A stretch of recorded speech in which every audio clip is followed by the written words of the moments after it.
Ultraman had a grip on my childhood, so when Mellotrix dropped a board named Dyna, I just had to try it.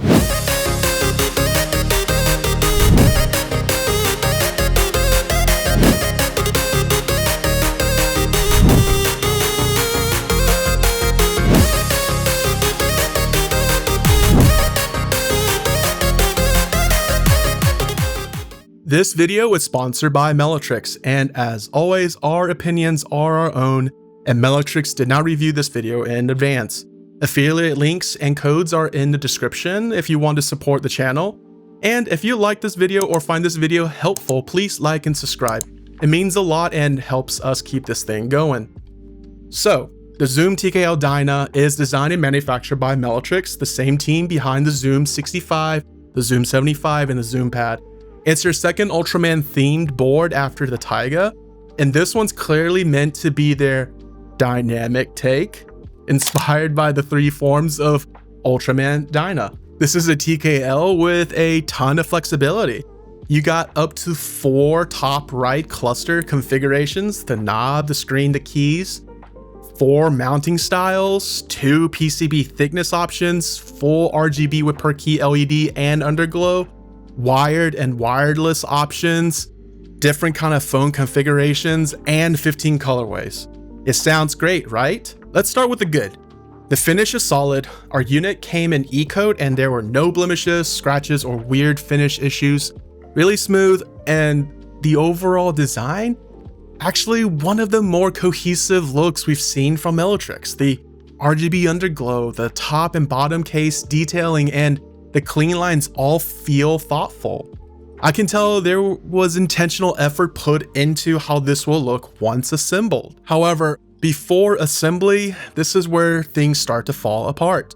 First, the PCB tolerance between the sockets are super tight. So if you're using screw-in stabs, make sure you use washers to prevent any potential shortening. And if you're running a full right shift, install the enter stab first. Trust me on this one, it's gonna save you some time. It also uses a ball catch system for the screwless case, which in theory is nice, but it is factory tuned to be very tight out of the box. So you likely need to loosen it up a little bit to prevent any unnecessary wear and tear on the ball catch module. And then there's also a ribbon cable for the screen or the knob module. No magnetic pogos here, it just kind of dangles kind of awkwardly. And while the case meets together beautifully, there's nowhere to grip it cleanly when disassembling for a top mount. We actually don't recommend top mount at all. It's hard to disassemble and the screw points under the spacebar kind of kills the sound. When I asked the Mellotrix for the official disassembly method for the top mount, this is what they showed me to do. You're supposed to take a screwdriver and stick it through the PCB switch hole and push the driver down against the bottom case while gripping and pulling the top case away. What this does is it will scuff your bottom case in this process. One way I will recommend if you do not want to scuff the bottom case is to take off all the keycaps and switches and let the PCB assembly fall from the plate, and then from there push against the bottom case to disassemble. This will take much more time and effort, but it will not scuff your board. But in general, I would not build this board with a top mount. Let's talk about mounting then. There are 4 options. Top mount, don't do it, pretend it does not exist. Split O-ring, elastic bar, and silica gel particles. I will say I would only really recommend the silica gel particle and the elastic bar mount. It's the most stable and least fussy of the bunch. Problem with a split O-ring, it's that there are no alignment guides, so your PCB can rattle a little bit. Not to mention, to do the split O-ring requires you to screw in a lot of parts just to do the mount. Honestly, I would much rather see fewer mounting styles done well than 4 with compromises. Here's how the board sounds across different mounting systems, all tested with Cherry MX Blacks on an aluminum plate.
So what do you think? Comment down below which mount you prefer. As far as PCB support though, that's a bright spot. You get a great layout compatibility, including 3 spacebar in the hot swap support, which is rare. And the included WS stupid stabs, also known as May stabs, are actually very easy to tune. We went with a light coat of 205G0 on the housing and stem, just the front and back, and then medium lube on the wire and the bend, and it gives you really clean results. This board got RGB for days. The per key lighting looks great if that's something you prefer, though there's one LED above the enter key in the ANSI layout that's a bit distracting. I would love to see Melitrix add in diffusion there. You also got the underglow, which is a really nice touch and gives the board some character. Performance wise, the wire mode supports AK polling rate with 0.06 milliseconds latency, but if you switch to Bluetooth or the 2.4 GHz wireless, it jumps to 8 milliseconds and 1.1 milliseconds respectively. So if you're here for low latency, typing or gaming, wired is the way. Now that said, the board uses a ribbon cable instead of pogo pins for the wired AK, and it feels like a strange middle ground because I honestly prefer a wired only model that ditches the wireless and add weight to the battery compartment for better acoustics. Here's a comparison of the Zoom Dyna to the control board Neo 65CU, both using Cherry MX Black on aluminum plates.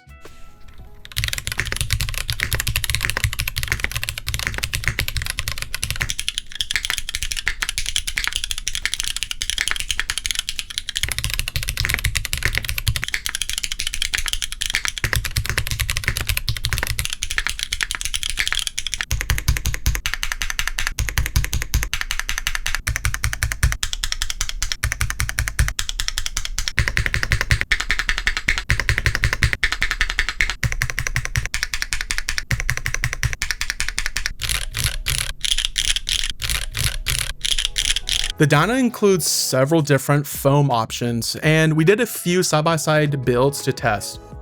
While the typing feel really doesn't vary that much depending on what you choose. Now, according to Melitrix, the classic foam starts brighter but mellows out over time, and the Cork gives a crisper and tighter sound profile. Here are those foam comparisons.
Let us know which configuration you like the most down in the comments.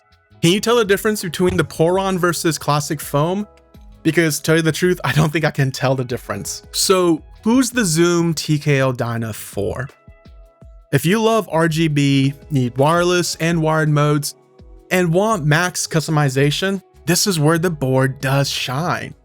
But if you value a streamlined build, this board can be a bit of a headache, especially if you want to use a split O-ring mount. It feels like a board that tries to do everything, and while it looks great, the actual user experience can be a bit confusing. It's got a little bit of a jack of all trade, master of none vibe going. And this could be exactly what some people are looking for, a board that they can use for work and productivity, but also game with. But if you're an enthusiast or someone who enjoys tinkering, I don't know if this is the board for you. So here's the bottom line. The Dyna's got great finish, solid aesthetics in my opinion. The PCB support is excellent, the RGB is fun, and the modular cluster is well executed. But also, the build experience can be a bit rough, the mounting overly complicated, and the top mount, in my opinion, is not usable. Melitrix has come a long way since the original Zoom TKL, and the Dyna shows they're willing to experiment, but I hope the next round focuses less on options and more on nailing the basics. So what do you think of the Zoom Dyna? Too many features, or is it a fun playground for tinkerers? Let us know in the comments, and if you find this video helpful, please like and subscribe, and stick around for more scoop bar reviews. The affiliate links and codes are down in the description if you want to support the channel. It means a lot and helps us keep this thing going. Thanks for watching, and I love you guys. See you in the next one.